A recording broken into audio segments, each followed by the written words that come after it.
I first met the Z's, I was 23 years old and I was on the London Underground, the subway. There was this very clear voice that was a voice I'd never heard before, and it came from slightly above my head, and it basically said, "That's an interesting thought, but you're wrong." My whole body relaxed and opened. I'm kind of an old school purist when it comes to channeling and the way in which people do it, what they were doing, because I tend to want to go right for the edgy stuff. Come on, let's rip the mask off. What was nice working with Regina in this way was normally, whether we're at Gaia or whether a few times I've been in Regina's own platform, her own website, there's always a time limit on an interview, and an interview tends to have a certain theme. What was fascinating about this was, because of Regina's massive body of research and knowledge, the Z's aren't slow.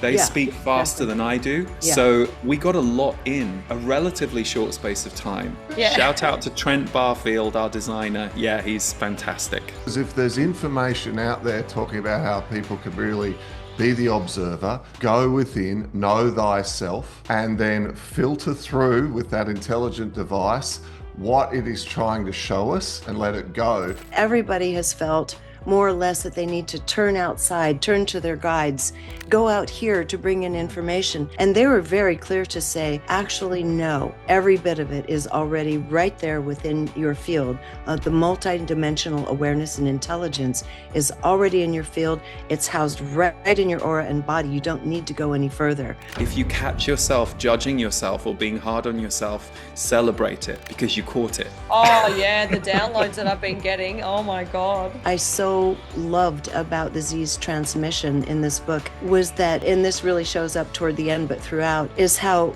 beautiful and how amazing the human species is. Hello and welcome to Elevated Conversations. In this conversation, we're chatting with Lee Harris and Regina Meredith. They've got a new book out called The Future Human, and in it, they discuss the channeling of the Z's and how the human species is evolving and unfolding into the future and exciting things to expect for 2025 and beyond. We also discuss Lee's Big Love Tour coming to Australia. Sydney, Adelaide and Melbourne still have seats available, and we talk about the new information that is being presented in this tour, as well as practical exercises that people can apply in their life right now. It's an amazing conversation. We hope you love Lee and Regina, guys.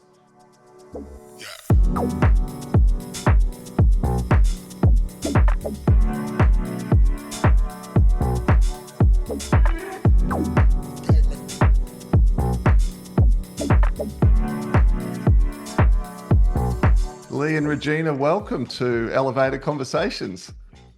Thank you for having us. We're Good thrilled to be here. This is our first interview together too, isn't it, Regina, for the book? Yes, it is. Which is fun for us. It'll be fun. We'll have to see how we do, whether we're tripping over each other. Oh no, I want to talk about that. But that's up to you two to manage. I'm excited. I like being with Lee's energy. So yes. Yeah, we're very big supporters of your work, Lee, and the channelings of the collective, the Z's. And so let's start there. Let's start how that started and then how eventually you both decided to collaborate together. I feel like your energies really do suit each other, and I can see it, as you probably already know this, soul family, and it's just like a hand in the glove. So it's a pleasure to speak to you both for the first time. Oh, great. Yeah, so I first met the Z's, I was 23 years old and I was on the London Underground, the subway, and I was going to my job and I had all my usual negative self-talk in my mind. And then all of a sudden, in my negative self-talk, there was this very clear voice that was a voice I'd never heard before, and it came from slightly above my head. And it basically said, "That's an interesting thought, but you're wrong. And here's why."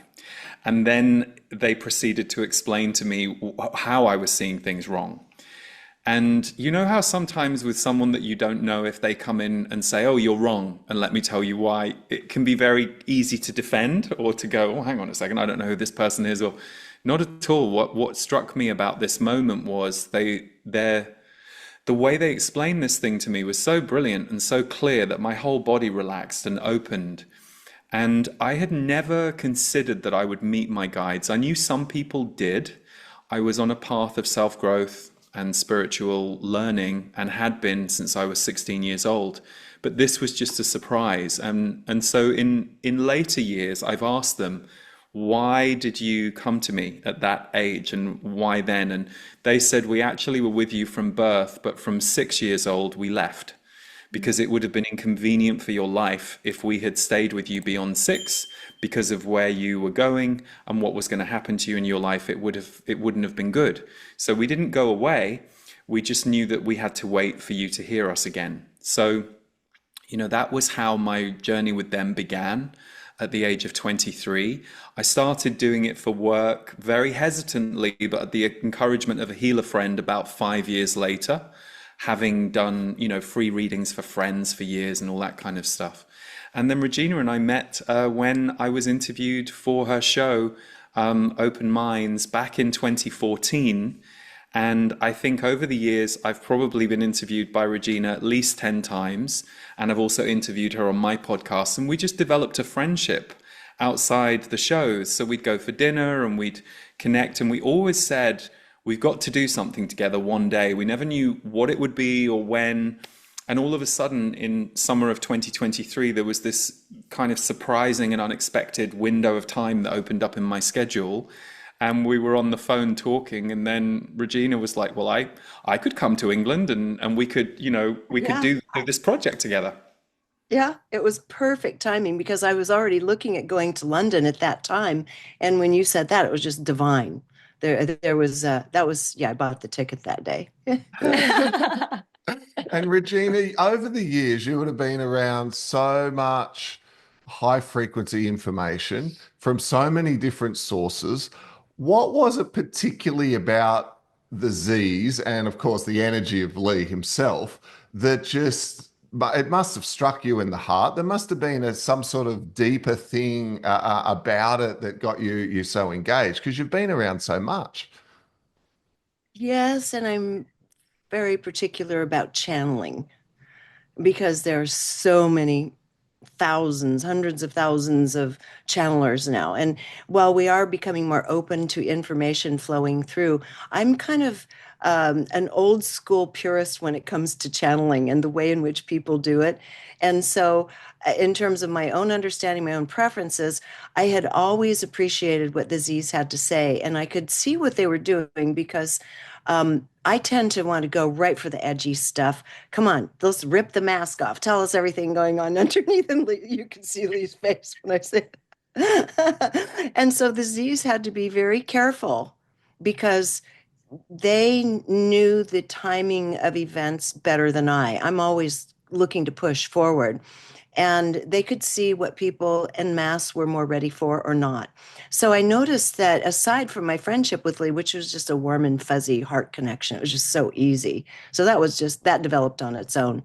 But with the Z's, I started noticing maybe a year or so before that, they were actually allowing themselves to speak to me about some of the stuff that I thought would be coming up that humanity would find challenging. And I thought, yes, they're ready to do it. So I like the fact that they are very direct, they give thorough information, and at the same time, they're using their own discernment as to what they choose to release at any given time, in spite of what the person asking questions may want. Yes, I like this. Yeah, I feel after listening to the book for almost a week now, every single night, loving it. Lee, I would agree with Regina on that, and to reflect on the way they first came through for you. I'm very much one of these people where it's like, just show me what to do and I'll do it, right? You don't need to sort of gently soften me up for it. It's like, hit me with the hard truth, right? I can handle it, right? And then I'll deal with it. I feel like I like that as well, Lee, that it's specific, it's cutting, but it's beautiful, right? It's like, well, you're in this, you've got a false belief here, or you're denying yourself there, or you're your own worst enemy, or whatever it may be. But I love that it's specific, but it's coming from a place of helping you to move back to your power and to move back into ease. Yeah, and I think one of the things I reflected on, because over the years, Regina and I had had these opportunities to have these conversations, and she would always interview the Z's as part of our interviews, if not the dominant part of the interviews we would do.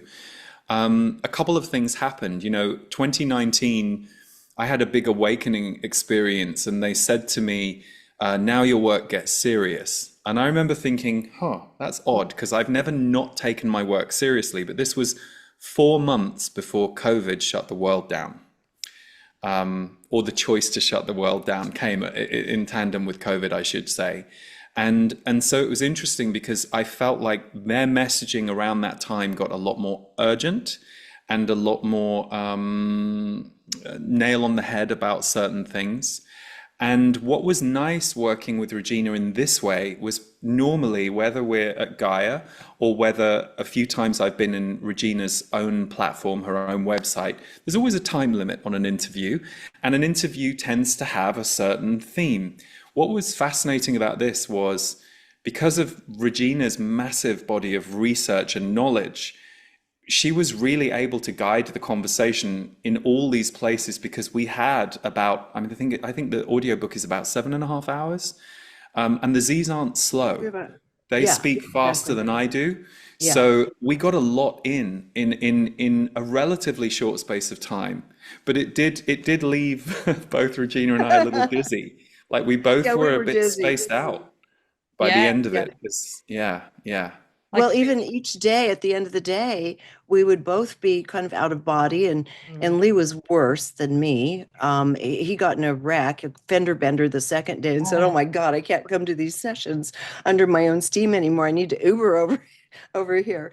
So it was, yeah, and a couple other little mishaps happened around that, and somewhere, I think it was toward the end of it. At one point, we were talking about, yeah, the next book, and you go, "Oh my God, I don't think I can handle that right now." And the Z's told you, I think they told you basically get over it because you're going to be doing more work together. I don't know Yeah. what it's going to be, but they told you you're not done with her yet. Yeah, yeah, yeah. No, we put a little pin in, okay, these are a couple of other possible topics we could look at. But I Yeah. think at that point I just needed a couple of weeks to come Yeah, back to my you own needed a body and my break. own energy field. Yeah. yeah, totally. You're just reaching into that high frequency and you're becoming that energy, really. Hey. So it's like And the you need future time. too, Yeah. because as you said, I didn't get that at the time, but in the recovery process, I was thinking, what happened to me? What's going on? And I channeled and they said, well, we just took you decades into the future as Mm. well, which is unusual. You don't normally do that in such detail. So yeah, that was the shift I experienced delivering the material. And then I've heard from people who are either listening or reading the book, they go through a similar thing, which I guess makes sense if we're all like time traveling with the book. Yeah, I've got so Yeah. many questions. I do have questions. The book, The Future Human, Regina, you've got it there. Let's give the viewers a little showcase of the book. We love the front cover, Oh, guys. the We colors Let are me love get my amazing. phone out of it. Yeah. Shout out to Trent Barfield, our designer. Yeah, he's fantastic. I love Yeah. the colors in the pyramid, in the triangle there. That's, really beautiful. It just lands in your hands very softly. I Mm. mean, literally, the physicality of the book is one of those that when you see it and feel it, and when you touch it, it just has a quality where you could just stick it in your back pocket or take it anywhere with you. And I don't know what it is about it. It's subliminal, obviously, but there's something very inviting about it. And I had the same experience that Lee had, and many people have had when reading the book, when it first arrived, when I got my own copy of it. I was reading through the first chapter on consciousness and the fabric of reality, that chapter, and I was leaving my body again. And I thought, whoa, what's going on? I'm feeling lightheaded. I'm feeling more out of body than usual. And then at the end, I thought, I can't really remember what I read. So I had to go back and do it again. And at the end of that chapter, it said, while you're reading this, some of you may be experiencing a shift in frequencies. And then, of course, you heard this from many people too, Lee, right? Yeah, yeah. No, and it's funny you bring that sentence back to me, and I like what I enjoy about the Z's is they have a good sense of what might be happening for people. I notice that when I'm channeling for groups or channeling Mhm. online, or they will tell you what you're experiencing, and I think that's kind of interesting too. That kind of I don't know, there's a sensitivity awareness, but I think with the frequencies, one of the things I've come to understand, I think the job of channeling is doing is putting all of us into that intuitive soul space. I think that's really, for me, probably one of the most important things it does. I'm not saying the information isn't useful or the opening of our perspective isn't useful, but having done it now for a long time, I'm like, oh, it's an initiation energy. It's actually initiating all of us into that space in ourselves. And for some, it will open their intuition. Some of them may meet their own guides, or that may or may not be necessary for their life journey, but it definitely puts you into that realm and or I should say that dimension. The synchronicities. Yesterday, I made it to the gym with my security guard here because I've been going through a major process, and I made it to the gym. I was on the treadmill listening to the Z's, Lee and Regina, wow. my favorites. And it was interesting because the synchronicity of what you said about a light worker or a star seed or an old soul coming back, having a broken heart in the awakening, hiding. And when it's time to come out, we've got to get back and find that fire in order to be the ripple or be the consciousness that we came here to do, a role. And it was interesting because I was listening to it going, oh, I think they're talking to me. Because so many of us have been, going through a roller coaster ride. And I know you know that at this time, this great shift is happening this year. 2025 is huge. Have you been feeling these energies? And is there anything that the Z's commented on around that with these energies? Regina, do you want to go first? Oh, I was going to defer to you. Oh, absolutely. Yeah, I think if you're alive and sensitive at all, you're feeling these transformative energies that are not just rolling through, they're plowing through. And as you talk about the fact that this is not subtle, that it's, in fact, what's happening is working in such a way that it doesn't allow the conscious mind to keep up with it. We can't begin to comprehend because of the speed at which it's moving through and just shifting everything. In fact, I remember at one point in the book, they said, this is moving so fast that in 300 or 400 years from now, you might not even recognize the human species as to what they are now. And they said, but then again, things change and it could be 1,000 years. But the point being that what's happening now to us would ordinarily take 3 or 4 lifetimes to happen in terms of our own growth and change and transformation. So yeah, it's very, very powerful. And I think it's really just beginning.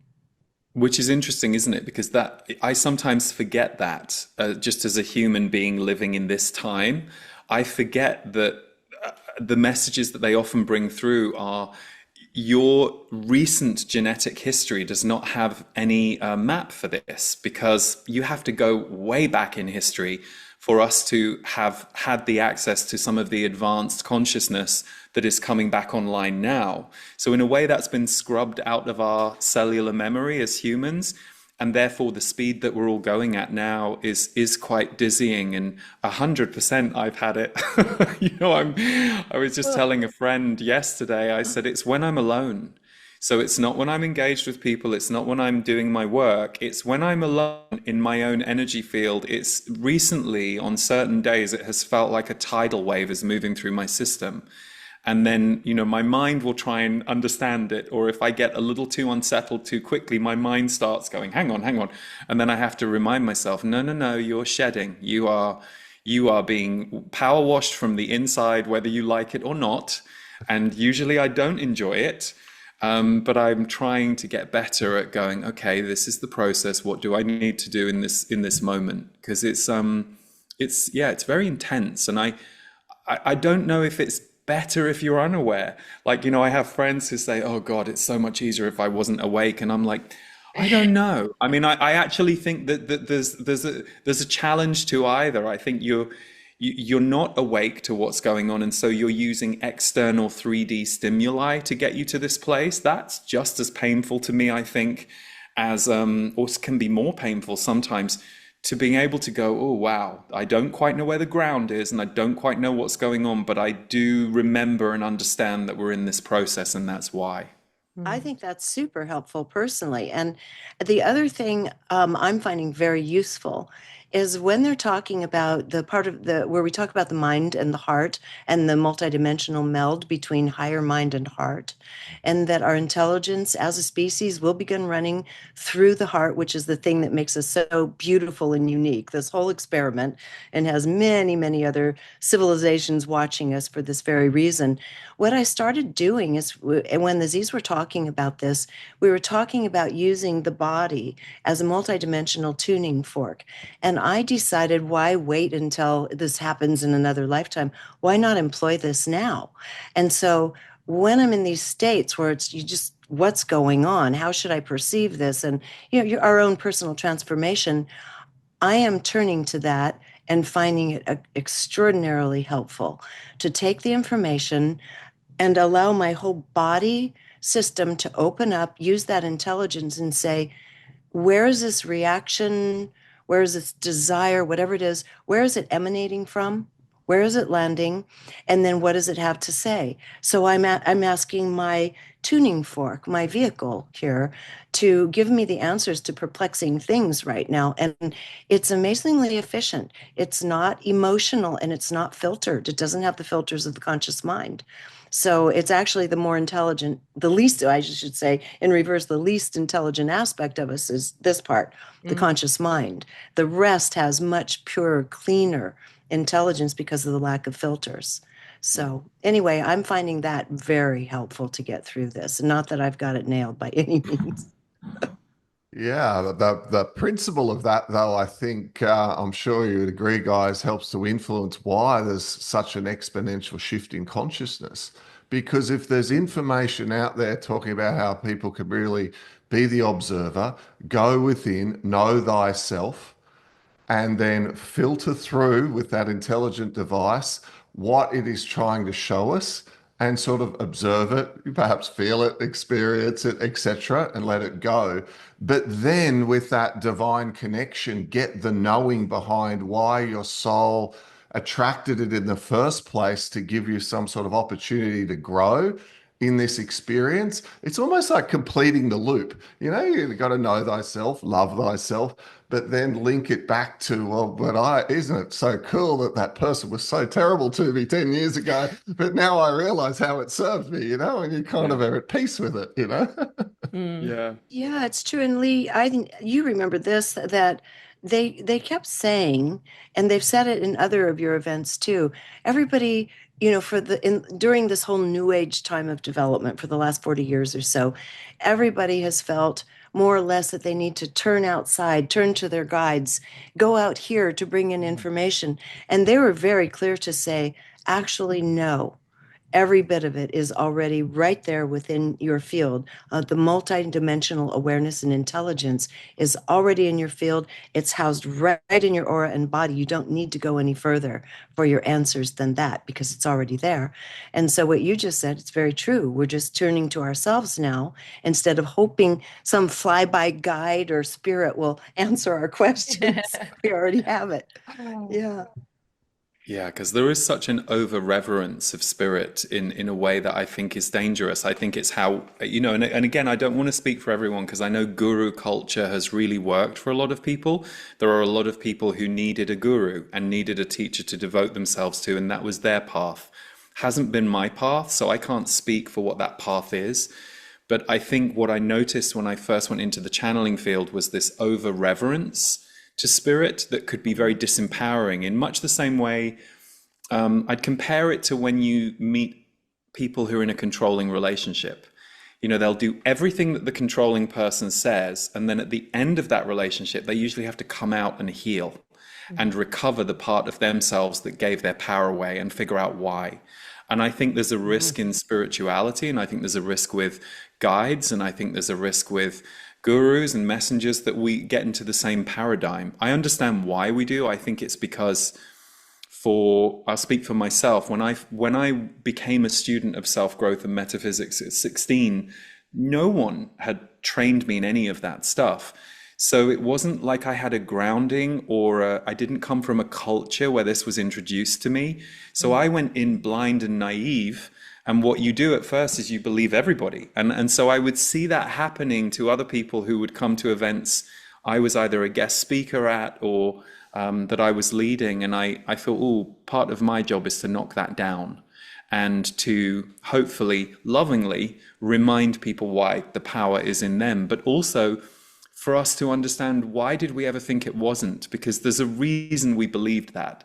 And so I don't think you can just put your head in the sand and tell people, oh, believe in yourself. Because if someone doesn't, there's a reason and a story as to why they got there. So we do kind of need to unpick some of that.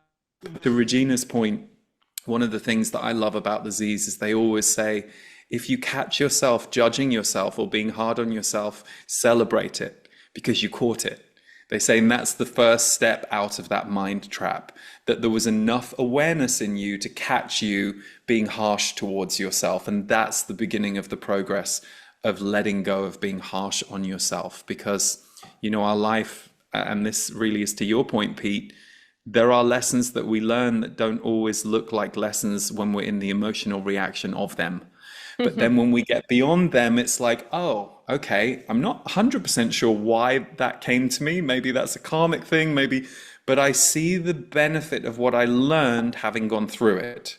So I think there's something to that too, trusting the perfection of everything that happens, even though it won't feel like perfection sometimes when you're in it. That's so true. Yeah. These talk about the mind going into the heart. And once the heart is open and this internal mind opens. And I'd like to know a little bit more about that, because I kind of got up to that point and I'm like, oh, I want to keep going into that.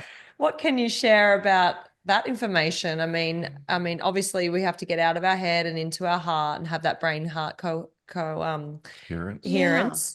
Yeah, and then this new little brain turns on inside of the heart. I mean, that's exciting. Well, it's always been there. We just don't listen to it. And just from a kind of a geeky point of view, I had the privilege of being present when we were conducting an experiment with brain state technology. So electrodes to the head of the woman, and then heart math, electrodes to the chest and the heart, and then have stimuli presented to her. And so, granted, this is small, it's one off, but science already backs it up. This was years ago. That by, you can call it a fraction of a second, the heart responded to the information before the brain responded to the information. The heart is open and crystalline in nature and aware, and it's able to, so just taking a simple, tiny little experiment, which I've been doing a lot. And that is, if something is bothering you, some little thing has ticked you off, for example. So you've got the mind engaged. Now you have the subconscious and emotions that have piled on it. And so you have a little soup there that you're not particularly happy with. And it doesn't have to be a big deal, even a small deal. But if a person can take a moment and breathe, just breathe into yourself and breathe that thought/feeling of what has transpired and drop it into the heart. If you can do that, just allow it to just drop and embody the heart region, literally. It's pretty shocking and wonderful what happens, because it starts purifying whatever that thought and the feelings attached to it were. So you have more compassion. The drama and judgment from that situation literally starts melting away. And this happens in a second or two. It's just automatic when you drop it into the heart. So I think when they were saying that this is how we'll be living as a species, they were being quite literal. And they said, not that far into the future, this is how a large percentage of the population will be living. So my feeling is, since we've been exposed to the idea, why not consciously employ it now? It's there for us to utilize. The heart has incredible, expanded, clear, clean intelligence. So, yeah. And they talk about the mind being a reference point of everything that has happened, and its interpretation and replay of everything that has happened. So it's almost like an organizing system, but the only data the mind has is what has gone before and what has been observed. So yes, there is the higher mind, and we can certainly bring in higher energy, our soul self, our higher intuition, our wisdom, all of that can come down and through. But when we think of the traditional human mind, it tends to be a reference point and a data log of everything that has happened, and then it gets replayed like a TV program over and over again. And because we've been a very mind-trained society, we all watch the show and believe in the show. But you know, the the heart piece is so, it's interesting, isn't it? I notice for myself when I'm really in my heart, I don't think a lot. There's not a lot to think about. There's not a lot to, and then equally, I notice when my mind is on overdrive, I'm not feeling very settled or very open. I'm not feeling, if I drop down to my body, I'm like, oh, this isn't very open. So, the breathing exercise that, Absolutely. okay, I'm just going to sit and open my heart. And it's amazing how that neutralizes some of the energy, because sometimes the energy just gets stuck here and we let it circulate and we let it take all the focus. And that's why just sitting and breathing, and that's why meditation practices or other kinds of practices that just develop a different way of letting the energy move through you, they start to retrain and repattern you over time. Love it. And what I can't help to just reflect on as we're having this conversation right now is, back to when I read David Hawkins' Scale of Consciousness back, I don't know how many years ago now, but they talked about how in one lifetime, you might be able to go up 20 or 30 points on the scale of consciousness. And, humanity's at a tipping point of 220 or something like that. Well, what we're talking about right now is moving to 500. Yeah. Oh, yeah. And how, like, what Easily. a rocket ship of takeoff. Like, if we're on the way to the heart base, and it could double while we're alive. I got chills nearly saying this because I think I get excited about it. But it is like a reflection of what the Z's were saying when they go, the time is right now, guys. Everyone's often thinks, oh, yeah, everyone says the time's right now. Oh, yeah, yeah. People dismiss it. But when you're living it and then you kind of reflect and you think, gosh, what we're talking about right here is living from that level. Like, that's exciting. And the other thing which I love about how spirit comes through in this is because the more your heart's open, the more you can read the energy of others. We were chatting before we even went live about why we got along well, Regina, when we first chatted. And of course, we're excited to meet Lee, but we knew if you two are friends, we were going to get along really well with Lee. There is a certain cheekiness and a zest for life and a not taking ourselves and the information all too seriously that comes with not being too attached to this, whatever this is, if you get what it's like. It's beautiful. Oh, I love it. You could almost shed a tear, but at the same time have a laugh and a joke about it as well, that when you're living it. Reflect on, please, for me, Lee, how the Z's, they have that in their message, and I like that. Yeah, and I've noticed with channelers, and I've paid attention to this with the channelers that I see out there, there always seems to be some kind of correlation between the channeler's personality or skill set and the channeled entity. So, for example, some of the more scientific channelers I know who are out there, I've met them and they're quite scientific people. So there is some kind of predisposition, I guess. Well, humor, my family's love language is humor. And it's still very intact, and it doesn't matter how different we all are or what different things we're doing in the world, the bonding force can be humor. And for me, I think humor is so important. Like, so I think I consciously use it. For example, we're just about to bring the Big Love tour to Australia, and I consciously use humor when I do my work with people and my events, because it is a release valve.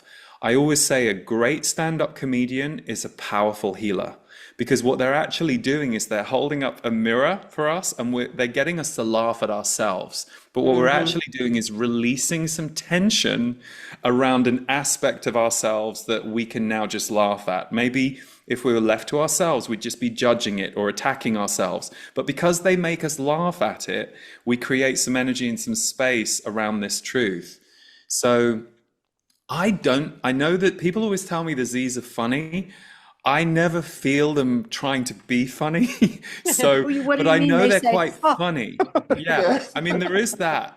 There is that. But I think it's more, they have a different, yeah, it's just interesting. When you're a channeler, you can't, like, I know who they are, and I know what comes through me, but they're not me and I'm not them. I know what I'm doing when I'm being humorous with people. They have a very different way of doing it that's very interesting. It's almost like not dismissive, but I don't know how Like to weird describe it, but humor, different. they don't care about things. Like I care about things way more. Like their confidence is something I aspire to. I Oh, love it. Regina, I love that. Huh, when they're doing, they're talking about something and it's a joke, and sometimes not That particularly riotous funny. laughter. It's brutal. And they're like, Yeah, yeah, how's that's that? true. Yeah, yeah. I love it when they do that because I can feel the energy that's actually a big laugh. That's a belly laugh for the Z's. Yeah, and actually, in one of the I did a series of conversations with another author called Diana Edwards, and in one of those conversations, she asked a question about the ha, and they said it's actually heart opening and it's light language, but they've never finished the sentence. So apparently, it's the beginning of a light language phrase that I've never heard them elaborate or expand on, but they said it if you do that, if you try going ha, ha, ha, it will open your heart. So it's Oh, interesting. It does work. I tried it. I think it's in Conversation with Disease, book 1 or 2. Yeah. fascinating. Wonderful. Wow. Yeah. And Yeah. I the Yeah. one walk thing around you the house mentioned, doing it now. Well, the doesn't point that you humor bring, help us all, I think, oh survive yeah, that? And I do think certain spiritual teachers, teachings, it can all get a little serious. I mean, at the end of the day, we're all alive in this, what the Z's might call, it's a bit of a cosmic joke being alive. And I'm not saying that serious things don't happen to people that we wouldn't joke about or laugh about, but there is something trippy about being a human and being alive when you really just zoom out and look at this through that lens. So I think humor is so important. Mm, I love do it. too, and not holding so tightly to our precious little views of what we think we are, because that's just getting blown. Everything, all our covers are being blown now, and I love it personally because there's something so freeing in it. I've said to a lot of my friends recently, when it comes to a certain aspect of my life, I said, "Don't ask me. I have no common sense at all. I have no idea what's going on. I'm just hanging on by my fingernails trying to figure it out. Instead of thinking I actually know something, I give up. I don't. So it's okay. Just feel it. Just keep Yeah. feeling. Yeah, I just wanted keep feeling it. I wanted to ask something that I was interested in the recent book, The Future Human, about the planets. Now, the Z's mention, a 20-year-old having lots of energy, but not as wise as a 70-year-old. And the wisdom that the planet holds is like a 70-year-old lady or woman. I feel like Mother Earth is Mother Earth. Are there any other planets in our solar system that you guys are aware of that are kind of compatible with that balance of Mother Earth with the divine masculine and as wise as Mother Earth? Do Regina, you want to go for that, Lee, or me? is that Well, anything you've I come across in your I travels with people? what I did was I asked the Z's about that in the very beginning of the book, very close to the beginning. I was saying, and it was in the context of kind of, and they said this is hierarchical thinking that I was doing. The notion that everything has consciousness, including the planets that in our solar system, and did they somehow play a role in terms of looking over our growth, our development, and so forth as we think about it astrologically? And they were very clear to correct me and say, actually, no, consciousness itself is in charge and it's moving through them, it's moving through Earth, it's moving through all of these things. So it's demanding that all of these bodies, including the celestial bodies and the planets, go through its own metamorphosis, its own transformation. So it did not directly say any one of the planets was kind of paired with either masculine, feminine, or whatnot. Not that we didn't get into the subject of masculine, feminine, gender, and all that, because we did, just not in a planetary sense. Okay. I do remember commentary about how important the evolution is on Earth right now, universally. Like there is a real Yes. focus on Earth right now, that will have a knock-on effect on the consciousness of the universe at large. So that's not to say all the responsibility is here, but they did say there is a lot of interest universally about what's going on here and how we as humans are or aren't moving through our layers of consciousness, and whether or not we can reclaim our ancient wisdom and knowledge as a race at this time, and that's very apparently very key to what's going on galactically. I think that was one of the things that Regina and I said. Possibly one of the books we need to do in the future is galactic history and Yes. galactic issues.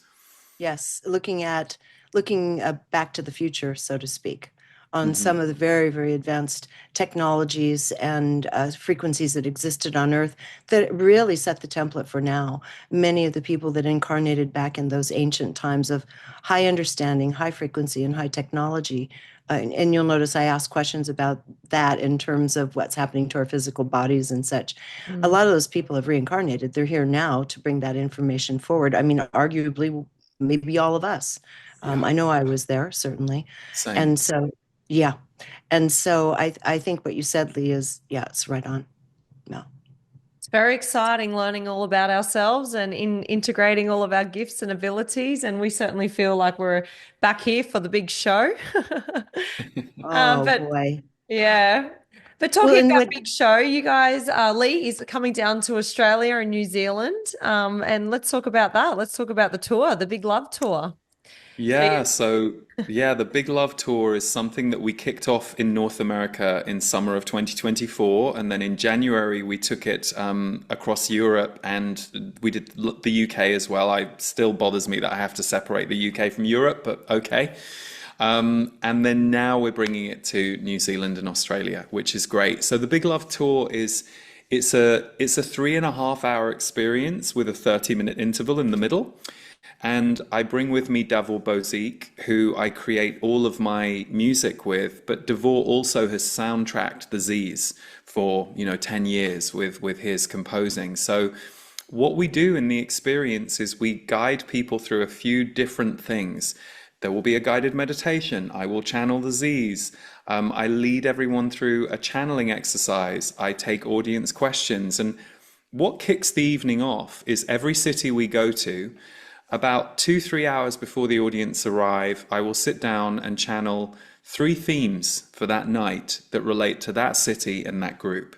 So it's a little like a 3 theme energy update for each city. And that's always very interesting to see how that shows up in the room and across the night. And then the other thing we do is we weave our songs through the night. So people have reported that when we get to a music section, it gives them a chance to integrate and take in what was said and what was stirred in the moments before. So it's a very rounded, multi-dimensional experience, and we're delighted to be bringing it your way.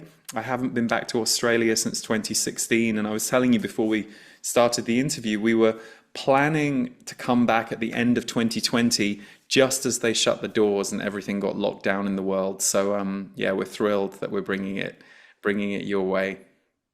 well, you've got a lot of Australians down here that love to see you. You've sold out on Brisbane, New Zealand, and Byron Bay. And so there's still tickets I saw on your website for April, for Adelaide and Melbourne, which is And good for any Sydney as and well. Sydney as well. So for Sydney. Oh, anyone and wanting I to watch, think Auckland, New Zealand still has seats, unless I'm okay, mistaken. And it's I know we had 2 Byron Bay shows because the first one sold out, and I think that one's just gone as well. But yeah, no, and I love coming to be with you guys. Your energy is just fantastic. I always had Australian friends when I was younger, and I always felt like the Australians and the Brits got on really well. But mm, I love coming to do the work there because yeah, it's just always such a warm welcome. So yeah, and this is the first time Devor is coming with me.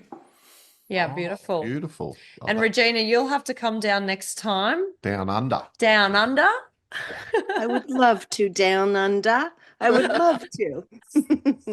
Yeah. And I think for people who are excited about the show, they should get the book and start listening beforehand Mm, to like take on the new information because there's a lot of current like they might already be a follower or familiar with your work, but the new book is brilliant. I love it. Regina, I really do feel that the quality of the information coming out is influenced by how well the questions are asked as a credit. agreed. Like they are very good questions. Like sometimes before, like I'll listen to the question. Oh, that's a good question. I haven't even got the answer yet, but I love the question. Yeah, it was a wonderful process doing it because as I wrote each the outline of each of the subject matters that you see as chapters, I went into meditation and chatted with my other half and just said, "Let's look at this," and boom, it just flowed. And so all of them, and certainly some were some spontaneous follow-up questions to what the Z's had just said, where I'm, pardon me, but the main framework for it came out of my own meditations, and so it just flowed seamlessly for me. I was very, very happy with doing it that way. Yeah. And that's part of the brilliance, I think, of Regina. And that was the joy for me of getting to do the project with her. Not just her own intuition and her own wisdom, but also Regina has, for a long time now, looked into these areas from all different angles. So I thought how comprehensive the map of her questions was brilliant because it just keeps building and building and building. So yeah, and for those listening or tuning in, the audio book, so the Audible version, or whether you get it on iTunes or wherever you get it, those are the actual conversations as they happened. Often an audiobook will be an author narrating the words they wrote. This is the other way round. The Audible is the actual live conversations that were not edited, that just happened and were recorded. And then the book is the transcript with a little light editing for readability, but as it happened, yeah. Yeah, that's It's true. It's the Z's were it's you can hear the spontaneity in their responses and giggles here and there, and it's really fun to get the nuanced information in the recordings. Yeah. Yeah, we're listening to the audio book. It's great. We love the live information, the codes coming. And last night we're listening to it, and then I laid awake for 3 hours. I was so energized after it. I was like, oh my God, maybe the season here.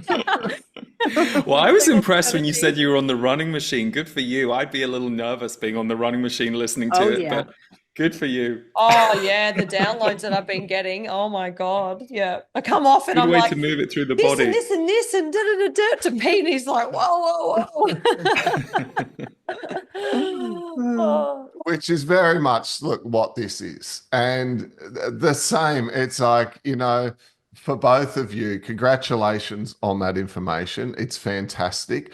But also congratulations to who you are as leaders and let's say, um, I think just fantastic ambassadors for people who might be doing it tough, but to hang in there and do the work. Because Regina, to your comment about lots of other channelers, I've listened to others, and I've got to say, there's some particular people who have fantastic information, but I wouldn't particularly want to sit down and have a cup of tea with them, right? It's like Oh the yeah. information's great, but I don't know if I want to hang out, Yeah. right? But like Yeah. we've always got along well, whether we're live doing a chat or in the banter of the whole thing, which I feel is that energy of by their works you shall know them. When Mm-hmm. Jesus talked about that, it's like you kind of just know. Roxy and I have got this little line that we use for one another. It's like if we feel it from someone, it's like they're a real one. Oh, look at that. Yeah. It's a real That's one. Yeah, but like in terms of they're congruent. What we're picking up is a congruency between what they're talking about and the wisdom, but the heart being open. But then that yeah. nuance of then we don't all take it all too seriously either. Like I've got it all together, right? We've got to be able to laugh at our own humanness sometimes. Well, you're doing it totally right. That's what the Z said in the book, that our currency is feeling. Feeling is multidimensional. That's where you're taking in all of that subtle information as you're sussing someone out. And it's giving you accurate information if you actually follow your feelings, not your emotions, whole different deal, but the feelings. And, if I can just say one more thing, if all of you will be okay with this, one of the things I so loved about the Z's transmission in this book was that, and this really shows up toward the end, but throughout, is how beautiful and how amazing the human species is.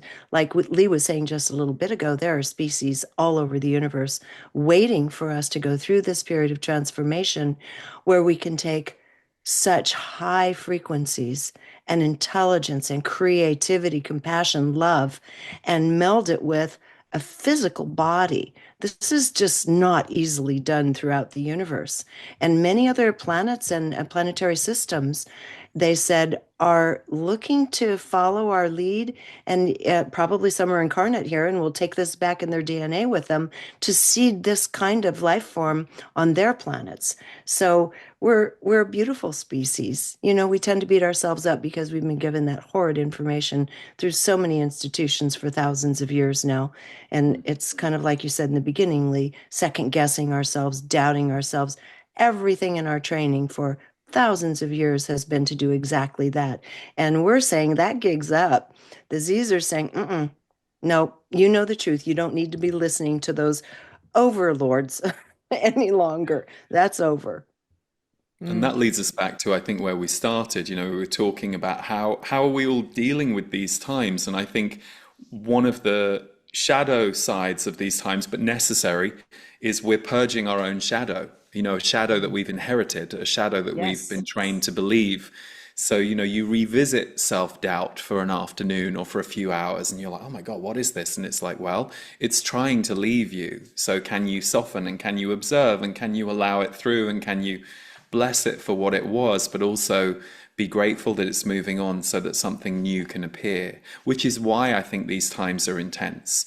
Because even if you're someone who's having lots of highs and lots of good things, and actually that was one of the themes in the April energy update, we're going to see a lot of energetic highs in April. Oh, And so I know those are existing for people, but I think they're a balance point for some of the shadow purging that we as a world are going through, and then each of us as individuals in our own way and on our own time scale are going through too. Well, that's really good news because I think a lot of us need that little bit of motivation right now after the last couple of months. Oh my We all goodness. do, yeah. Yeah. And Lee, I just want to compliment you on your sensitivity and making it okay. You ground it in for people to hear, and you've really helped me through my journey through some dark trenches that I've been in the last Oh, couple of months. And just listening that it's okay. You can rest, you can be sensitive, and it's okay if you're sensitive in the shopping center and just take it slow. And then Regina, with your questions and grounding it in as such a beautiful host at Gaia, it's like, you know, it's quality, clean information that you both hold, and it makes it feel so much easier to go through the process on those hard days. So I just want to thank you both for your energy, for your efforts and your healing, your elevation. All what you're doing for humanity is beautiful. So thank you so much. oh, thank you. It's funny, isn't it? They say you can often end up doing what you need or you needed. And I'm really grateful to get to do this, and I so identify with what you're saying, and I go back to being a young, sensitive person who didn't know how the hell to cope Mm. or where I could go. And it didn't really exist when I was, 35 years ago when I was a teenager, a young teenager. So, I'm really grateful that there are more of us now out there as this net. And of course, resonance is everything. So some will resonate with you, some will resonate with others. But I'm just grateful we're living at a time where sensitivity is more supported than it certainly was when I was a young person, a very confused young person. Mm. Yeah, absolutely. and And I I, think Yeah. I another love fun, that. Oh, sorry. I was what? going to say, I was just going to oh, say one other little thing in these times. I think it's okay not to know, not to be certain. These are very uncertain times where everything is shifting so fast that we can't keep up with it, and we'll grasp at anything. You know, that's how I think people have ended up in all the siloed information. Is it's familiar, there's tribe there, and just grasp onto anything to feel like we have a sense of certainty.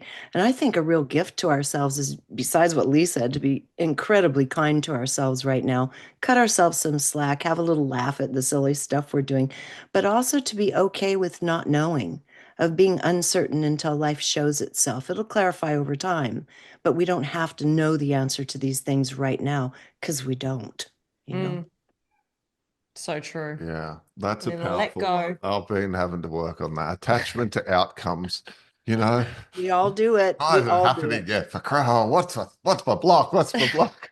Until eventually I'm like, well, I don't know. And then as soon as you let it go, oh, there's some progress again, or Yeah. whatever it may Yeah. be. Yeah. Well, Um, life has your back. Life yes, Yeah. always has your back. And I'm And can I loving the just energy reflect? reading for April. That means it must be Great. good. Yeah. Can I reflect to you two? I love that you're a couple doing this Yeah. because it's funny. I did something. I did another interview earlier today with another couple, and Oh, you know I just got on the screen and I'm like, oh, this is interesting. Two interviews today with two couples, and I think that's a beautiful model for the world too, as well. Because you know when I was growing up, often it would be one half of a partnership that might be at a spiritual event, and they would their pain point, their conversation point would be, I wish my husband was into this, or why can't I, you know. So I'm also really loving the modeling that you guys hold of, you know, here we are as a couple holding space for this, asking different questions, because you're different, you're individuals, but at the same time you've got this unity of your companionship. It's lovely. Thank you. beautiful. Thank Hmm. you. We're trying our best. We're doing our best. You're doing it, you're doing it. There's been some tough times and amazing times. It just get better and better. You know, this Sounds like divine life. union that we're all learning about, this Right. balance of feminine and masculine as we do it internally, it reflects, doesn't it, on the Yeah. exterior world. Hmm. Okay, well, we could talk all day. So thank you so much coming on Elevated Conversations today, both of you. Thank you for your work and your service, and we look forward to seeing you, Lee, down under here in Australia, Can't and wait. hopefully in Brisbane. We'll talk soon. That'd be Thanks, great. guys. And thank That'd you be for great. having us. It's been Thank you so lovely. much for Really having nice. us. Yeah. Yeah.